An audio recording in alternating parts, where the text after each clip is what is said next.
Stargirl Season 2, Episode 4. So, this was a really fun episode. Like, I talked about it last season when I did my reviews then. For some reason, I don't understand why.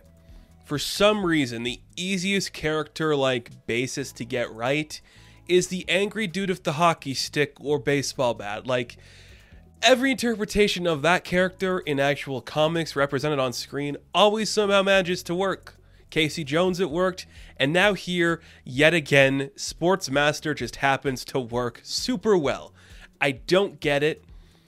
Why does this character work so well? It's just an angry, overexcited dude with a baseball bat. It's weird. So, a lot of focus on Artemis this episode. Her parents are still locked up. She's been going to visit them, and she's got tryouts coming for the football team later that week, and she's super excited because she wants to get in and show her parents the cool stuff she can do, and they want to encourage her and like support her. Of course, they're behind bars and they can't do it. Her foster parents aren't really taking care of her the way that her parents did. There's like no good food at that home or at school, and she's really pissed off about it. Courtney kind of tries to reach out and give her some apple, but she crushes it in her hand. Of course she does. And the basis for this episode is pretty much that Tigress and Sportsmaster break out of prison so they can go watch their daughter try out.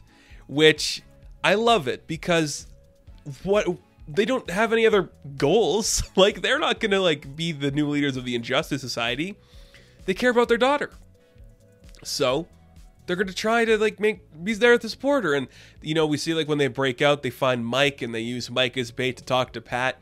And we get probably one of the best sequences to come out of Stargirl ever, when we just have Pat and Barb in their home and Tigress and Sportsmaster just walking around, not sure how to talk to each other or what to say. It is insanely funny, insanely good stuff. You just see that Croc's just trying to talk to Pat like, man, I feel like we could have been such good friends. Our paths just kind of diverged for some reason. I don't get it, Pat. You stopped working out. We stopped hanging out. What happened? And Pat's just like, well, you tried to kill me, for starters. Which I'm like, oh, yeah, that did happen. We see that Pat asks about the shade, and they have no idea what's going on there. You know, in the other room, Barb's trying to talk to Tigress, and they don't really get along with each other or know what to say when it starts judging the kind of water they drink and the food they eat, but they get along a little bit because of the love of their daughters and the rebellion that their daughters have not listening to them. It's a great sequence. It is really funny, really charming stuff. You're just like, this is kind of like what the show is. It's just like the silly, schlucky, campy stuff that has no reason to work, but it does for some reason. And you love it. You're just so on board with it, which is really cool to see. Now, there's not a lot of action that actually happens in this episode. You know, we get the minimum here. This is more just about like kind of like building up the world of Eclipso. And we get a lot of stuff about these terrible atrocities that Eclipso did. We learn that Pat knows the truth. Whatever the truth is, Pat knows it and he tells Barb. And there's some shady shit that this Eclipso guy did. Whatever it is, Courtney doesn't know, but she wants to find out.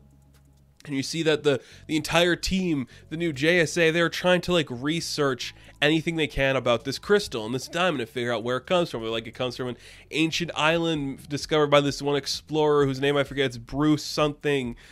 I can't remember if this is a real character. I feel so stupid for not knowing the answers to that. But I'm just like, okay, where does the black diamond crystal come from? Well, we know it's from this weird place. It's ancient power. It's like the devil incarnate coming up and attacking people.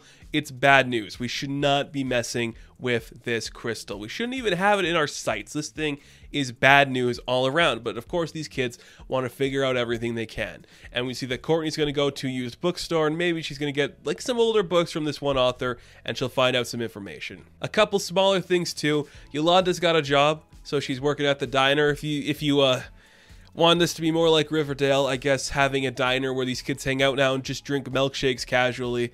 Like, I'm from a small town. I've never been to like a local area that has sold milkshakes that look like that. Is that a thing that happens in America where you get like a glass bowl that's like lanky with like whipped cream and stuff on top for a milkshake? I've never seen that happen. Honestly, it's insane that I've never seen a diner serve a milkshake like that. They've all just been pretty standard milkshakes, just in a cup or something. Which, it's kind of cool. She doesn't get the orders right, of course. There's some humor there.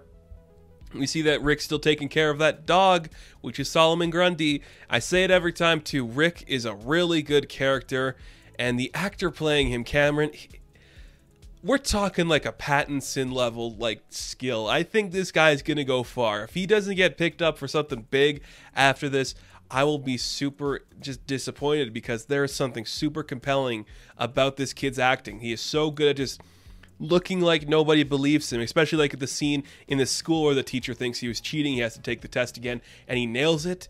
This kid's good. I really like what he's doing here, and this was a really great episode to show him shine, and some really fun stuff there. So yeah, Courtney goes to a bookstore. She has an encounter with the Shade, and this is where a couple little tidbits of information are dropped. Not a whole bunch, but we realize that the Shade doesn't want to work with the ISA, and he's just kind of doing his own thing. He kind of wants to get rid of the Eclipto Diamond because it's dangerous stuff. You know, there's things about it. I'm going to assume, and I can't confirm this, I'm going to assume that Eclipso did something to the Shade, like maybe took his daughter or his, wife or something. Who knows? That could be a thing we see later on down the line, being a reveal here. I don't know. But he tells Courtney that Eclipso killed Dr. Midnight's daughter when she was 10 years old. And this turns out to be the truth, which is later confirmed by Pat. And he's like, I didn't tell you because how do you tell a teenager that this thing you want to fight killed a minor? Just killed a 10-year-old girl because of who her father was. That's dark stuff. Great stuff at the same time. It's just slowly building up this identity of Eclipso becoming this larger threat and this bad creature. And one of the things I like to bring this up too, you can make bad guys who are just purely evil. You don't always have to justify the ends to their means. If they are just pure chaos incarnate, make them that. We kind of like built up Icicle last season to kind of be this caring guy, but you can make them just pure evil too. It's fine. So we do see Artemis at her tryouts, and she does okay once she starts to see her parents, but we see Cindy shows up with the Eclipso Diamond and uses it to kind of go against Artemis and make it think like her parents are being caught, and she attacks Courtney. And because of this, Artemis doesn't get the scholarship to whatever big school was looking at getting her to play on their team. Because of her anger issues, they can't have her representing their school, which leads her down another path of darkness. We see that Tigress and Sportsmaster are going back to prison. If they get there, who really knows? They could be, they could not be. Anything's possible.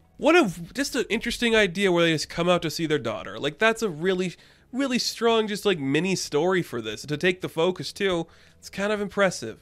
It's kind of fun that they had it. I love the guy playing Lawrence here. Lawrence Kroc is just so good. He's so happy all the time. He's so smiley. That's Sportsmaster. That's the guy. I love seeing that. That is just perfect Sportsmaster looking shit. It's awesome to see. It really is.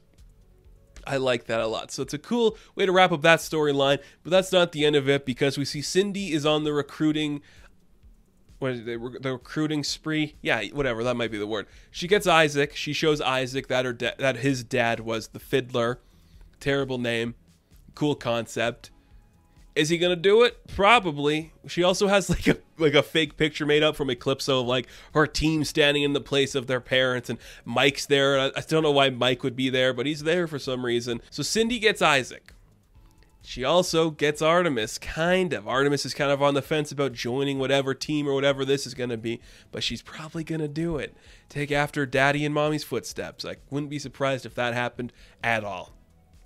But before this episode wraps up, we do get some more information about Eclipso, and that is kind of one thing he did to another member of a team, potentially. So we see Beth has been struggling to get the goggles to work. That's been something she's been going through this entire season.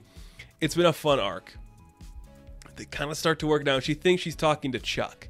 And she's like, the voice is coming through. It's like, no, I'm not an AI. I'm not an AI. And you're like, you're not an AI. What's going on then? We're like, no, it's Eclipso. It's Eclipso. Like, he's got me in this thing. We're like, what are you talking about? What does that mean? And we see that Dr. Midnight still alive in a shadowy realm somewhere. And we're just like, what? Okay. Okay, I'm on board. if Dr. Midnight's just randomly going to show up, he's got like his old school looking costume still too. He just shows up out of the blue in like some random shadow realm that's like part shade, part Eclipso looking place. He's still alive, trying to communicate to Beth through the goggles to get Pat and tell Pat that he's still alive. That's badass. Did we cast anybody as Dr. Midnight yet? I don't know if we did, but it could be a cool reveal. We know that maybe Sylvester is still alive, if it's Sylvester or not. And now Dr. Midnight's still alive because the JSA be coming back. Interesting to play with. We'll have to wait and see what happens. So, a really, really fun episode that it did a lot of things right. You know, there's the Dr. Midnight stuff, the Sportsmaster and Tigress stuff, showing the kids kind of like actually like doing like some book studying to figure out the thing they're dealing with. That was really cool. Or like a Scooby-Doo gang. That shit was cool. And it worked so well for these characters that you bought it completely. And you just saw the world getting larger because of it. So that was a great episode. This was great fun. And I can't wait to see what comes next week on this show. So that's going to do it for this review of Stargirl. Now, thank you guys so much for watching. Be sure to like and subscribe to the channel. As always, you can check me out on Instagram, TikTok, and Twitter. And I will catch you in the next one. Have fun. Stay safe. Good luck.